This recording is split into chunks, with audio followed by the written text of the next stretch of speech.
जय गुरु जी टू ऑल जी। द सिरेन माइंड परिवार की तरफ से आप सबका स्वागत है। God talks with Arjuna the Bhagavad Gita by Shri Shri Paramahansa Yogananda ji के स्वाध्याय में। आज दोस्तों हम सब आपस में मिलकर अध्याय नंबर 9 और 10 करेंगे। तो अध्याय नंबर 9 में हमने जो श्लोक सिलेक्ट करे हैं, जिनके बारे में हम विजडम को लेंगे और उसको अपने जीवन में अपनाएंगे, तो उनको रीड करने के लिए मैं इनवाइट करती हूँ हमारे ही परिवार के सदस्य स्वप्ना जी को। तो स्वप्ना जी, आप प्लीज आए। जय गुरु जी। जय। ओम श्री परमात्मने नमः। अथ नवमोऽध्यायः। राजविद्या राजगुह्य योग। मया ततमिदं सर्वं जगदव्यक्तमूर्तिना मत्स्थानि सर्वभूतानि न चाहं ते स्वस्थितः। यथाकाशस्थितो नित्यं वायुः सर्वत्र गो महान् तथा सर्वाणि भूतानि मत्स्थानीत्युपधारय। सर्वभूतानि कौन्तेय प्रकृतिं यान्ति मामिकाम् कल्पक्षये पुनस्तानि कल्पादौ विसृजाम्यहम्। प्रकृतिं स्वामवष्टभ्य विसृजामि पुनः पुनः। भूतग्राममिमं कृत्स्नम् अवसं प्रकृतेर्वशात् न च मां तानि कर्माणि निबध्नन्ति धनञ्जय।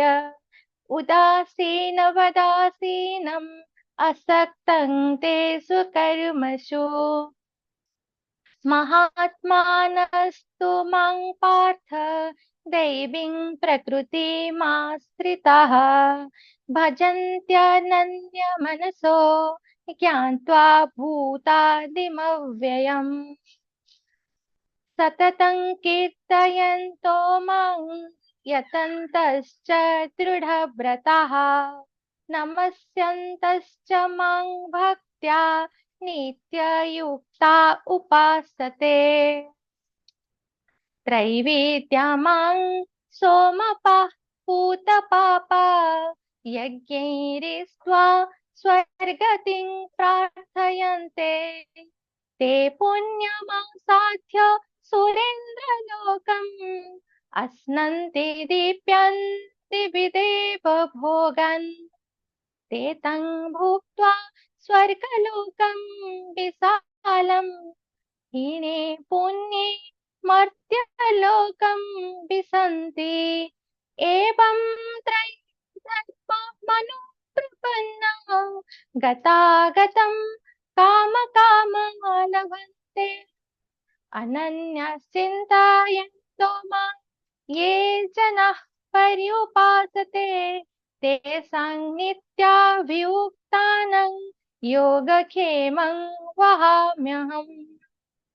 मन्मना भव मद्भक्तो मद्याजी मां नमस्कुरु मामे वैश्यसि युक्तेवम् आत्मानं मत्परायणः। ॐ तत्सदिति श्रीमद्भगवद्गीतासूपनिषत्सु ब्रह्मविद्यायां योगशास्त्रे श्रीकृष्णार्जुनसंवादे राजविद्या राजगुह्ययोगो नाम नवमोऽध्यायः।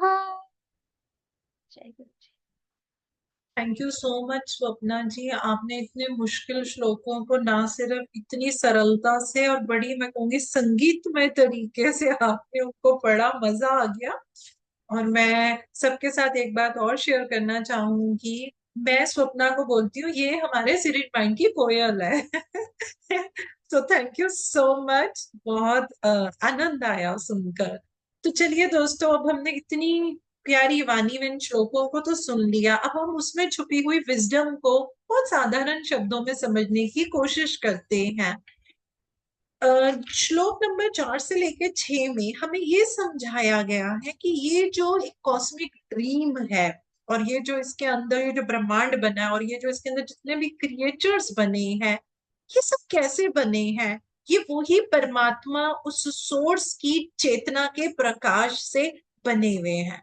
लेकिन वो जो हमारा सोर्स है, वो जो परमात्मा है, वो क्या है? वो तो फॉर्मलेस है, वो तो निराकार है, उसका कोई आकार नहीं है। जो ब्रह्मांड में रचना हुई भी है उनका आकार है, लेकिन परमात्मा तो निराकार है, इनफिनाइट कॉन्शियसनेस है, अनंत चेतना है। बट वो क्या है? वो हमेशा ट्रांसडेंडेंट है, सर्वव्यापी है, और वो किसी भी ड्रीम की मैनिफेस्टेशन से जो है वो लिमिटेड नहीं है। जैसे कि देखिए, हम जब आकाश को देखते हैं, पहाड़ों को देखते हैं, समुद्र को देखते हैं, तो हमें उसमें कहीं भी, हम चाहकर भी कोशिश भी करें ना, तो हम उसमें डिवाइन प्रेजेंस को ढूंढ नहीं पाते हैं। क्यों? क्योंकि वो जो परमात्मा की वो जो सूक्ष्म भीम है, वो जो परमात्मा की चेतना है, उसको हम अपनी इन, कहते हैं ना, फिजिकल आंखों से हम उनको नहीं देख पाते। क्यों नहीं देख पाते? तो मुझे ये लाइन बहुत ही पसंद है, because he is everywhere, it is as if he were nowhere. क्यों नहीं देख पाते? क्योंकि वो हर तरफ है, लेकिन वो इस तरीके से है जैसे कि वो कहीं भी नहीं है। इसी तरीके से मैं समझती हूँ कि हमको भी, जो जब हम अपनी चेतना का विस्तार करते हैं, अपनी सोल प्रोग्रेस करते हैं, तो इस भाव को भी यदि हम अपने अंदर रख लेना, तो पता है हम अपनी ईगो कॉन्शियसनेस को बहुत ज्यादा ड्रॉप कर सकते हैं। जितनी भी ब्रह्मांड में क्रिएचर्स हैं, वो सब गॉड के टेक्सचर से ही बने हैं। ना तो वो उनको बनाने से, क्योंकि वो उससे ही बने हैं, परमात्मा से ही वो बने हैं, लेकिन तब भी परमात्मा उनमें कंटेन नहीं है, और परमात्मा किसी भी तरीके से उसमें एग्जॉस्ट भी नहीं होता है। जैसे कि आप हवा को ले लीजिए, विंड को। जब विंड आपके आकाश में, स्काई में जब बहती है, हर तरफ बहती है, तो क्या वो स्काई को अफेक्ट कर सकती है? अगर हम सोच के देखें, वो नहीं कर पाती है। इसी तरीके से ये जो सृष्टि है, ये परमात्मा की चेतना में उसे प्रभावित किए बिना रहती है। तो देखिए कितनी खूबसूरती से हमें ये चीज समझ में आ रही है कि जो सृष्टि है ये भी परमात्मा की चेतना में, लेकिन उसे प्रभावित किए बिना रहती है। बनती उसी से है, लेकिन वो उसको प्रभावित नहीं कर पाती है। This is the paradox of creation. जैसे कहते हैं ना, विरोधाभास है। तो शुरू में जब कभी हम इन चीजों को पहली बार पढ़ते हैं, सुनते हैं, समझते हैं, तो हमें लगता है भाई ये सर के ऊपर से बातें जा रही हैं।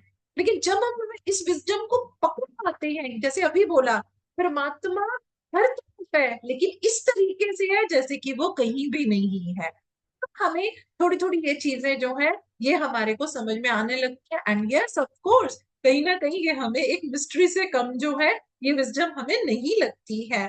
आगे ये बताया जा रहा है कि जिस तरीके से, जैसे हम कहीं भी सिनेमा हॉल में या किसी भी पीवीआर में कोई मूवी देखने जाते हैं, तो वो जो मोशन पिक्चर होती है, जो हम सामने मतलब देख रहे होते हैं, तो वो पीछे प्रोजेक्टर से रील के थ्रू एक लाइट के बिम से आ रही होती है। एंड लेट इट बी कि अगर वो रील हमारी डिस्ट्रॉय हो गई, तो क्या होगा? वो जो चित्र हमें पर्दे पे दिख रहा था, वो क्या होगा? वो एकदम वहां से गायब हो जाएगा, वो हमें दिखेगा ही नहीं। इसी तरीके से जितना भी नेचर है, जितनी भी प्रकृति है, उसको प्रकाश कहाँ से मिलता है? परमात्मा से ही तो मिल रहा है। लेकिन जब एक कल्प होगा तो क्या होगा? ये सब खत्म हो जाएगा। ये जितना कॉस्मिक ड्रीम है, ये पिक्चर्स हैं, ये जितनी भी ब्रह्मांड की क्रिएशन है, ये सब खत्म हो जाएंगी। फिर क्या होगा? कहते हैं ना, एक शो खत्म हो गया, फिर दूसरा शो होता है। अगर एक रील डिस्ट्रॉय हो गई, तो फिर दूसरी बन जाती है। फिर क्या होगा? फिर एक दूसरा कल्प आएगा। फिर से क्या होगा? मदर नेचर जागृत हो जाएगी, फिर से वो ऑब्जेक्टिव वे में जो है अपनी ड्यूटीज को रिज्यूम करेगी, फिर से वो मटेरियलिस्ट चीजें जो है वो बन जाएंगी। तो ये एक साइकिल है, एक एवोल्यूशन का और इन्वोल्यूशन का। ये इटर्नल है, ये अनंत है, ये चलता ही रहेगा। एक वो लाइन है ना, मूवी में भी थी, the show must go on. तो शो हमेशा चलता रहेगा, सिर्फ बदलेंगे तो क्या बदल रहे हैं, वो एक्टर्स बदल रहे हैं, उनके कपड़े बदल रहे हैं, लेकिन ये जो शो है ये हमेशा ही चलता रहेगा। बड़े प्यार से आगे श्लोक नंबर 9 में हमें ये समझने को मिलता है कि जैसे वो कहते हैं, मान लीजिए एक पर्सन है, वो क्या करता है, वो फेरिस व्हील, वो जो बड़े बड़े ऐसे झूले नहीं होते गोल गोल जो घूमते हैं, वो उनको चलाने का काम करता है। वो किसी अम्यूजमेंट पार्क में है, उसको कोई मतलब नहीं कि इस झूले में जो लोग बैठे हैं उनके अंदर कैसे इमोशंस आ रहे हैं, वो डर रहे हैं कि वो इंजॉय कर रहे हैं, कि वो चीखे मार रहे हैं, कि वो कह रहे हैं अरे इसको रोक दो रोक दो, उसको कोई मतलब नहीं। उसका काम है कि उसको इतने बजे इसको स्टार्ट कर देना है, इतने मिनट बाद उसकी ये स्पीड कर देनी है, और इतने मिनट बाद उसने उसको रोक देना है। वो इसी तरीके से काम करेगा ना। यदि वो झूले में बैठे हुए हर पर्सन का ये देखे, अरे इसको तो डर लग रहा है, अरे ये तो बड़ा एंजॉय कर रहा है, अब आप सोच के देखो वो क्या करे। अब वो रोकेगा तो जो एंजॉय कर रहा है वो कहेगा भाई मैं एंजॉय कर रहा था तूने क्यों रोक दिया, और जो डर रहा होता है वो कहेगा भाई तूने बड़ा अच्छा कर दिया। तो वो इस चक्कर में नहीं पड़ता। वो क्या करता है, वो सिर्फ अपना काम करता है, और उस झूले को जो उसने चलाना है चलाता है, जब टाइम आता है वो उसको बंद कर देता है। इसी तरीके से जो मास्टर्स कहें या जो परमात्मा कहें, वो इस व्हील ऑफ क्रिएशन को चलाते हैं। वो इस व्हील ऑफ क्रिएशन को चलाते हैं। ये शुरू होता है, एक अवधि आने पे ये रुक जाता है, और परमात्मा उसमें जुड़ता नहीं है। वो उसमें हम किरदारों से परमात्मा जुड़ता नहीं है। अब ये हमारे ऊपर है, क्या हमारे ऊपर है कि ये जो व्हील है कॉस्मिक एंटरटेनमेंट का, हम इस पे कितना राइड लेना चाहते हैं, कितनी बारी जाएंगे फिर वापस आएंगे राइड लेने के लिए। जन्म मृत्यु का साइकिल ही तो है, और क्या है। जितना ज्यादा मुझे राइड लेना है, तो जैसे राइड खत्म हुई मृत्यु हुई हम फिर आ जाएंगे, हम फिर आ जाएंगे। तो हमारी चॉइस है ना, इसमें किसी और का थोड़ी ना है। तो वो बोलते हैं जब तक आप हम इस चीज को समझ नहीं पाते कि मैं यहाँ पे अपनी सोल की प्रोग्रेस के लिए आया हूँ, मुझे अपनी चेतना का विस्तार करना है, तो हम क्या करेंगे, हम इसी जन्म मृत्यु के चक्रव्यूह में पड़े रहेंगे, जाते रहेंगे और हम आते रहेंगे।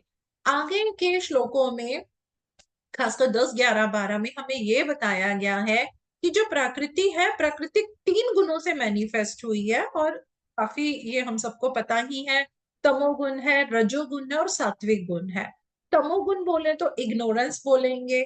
रजोगुण अगर हम बोले तो जैसे एक्टिविटी होती है जिसमें कि हम थोड़ा सेल्फिश गोल करते हैं, और जब हम सात्विक गुण के अंदर आ जाते हैं तो वो बहुत विजडम ओरिएंटेड हो जाती है।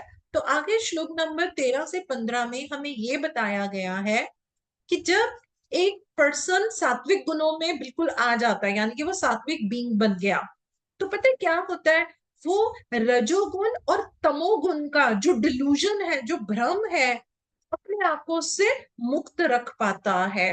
वो पता है क्या देख पाता है, God with in and without. जैसे वो परमात्मा सब जगह और सब में नहीं है, अब उसको ये कुछ समझ में आ जाता है, God with in and without in all things. और फिर वो क्या करता है, वो हमेशा इसी प्रॉक्सिमिटी में रहता है। अब उसको समझ में आ गया कि परमात्मा सब में है और सब में नहीं भी है, तो उसका जो भाव होता है वो एकदम शुद्ध होना शुरू हो जाता है। यहीं पे श्लोक नंबर 14 में बड़े प्यार से हमारे को डिवोशनल पाथ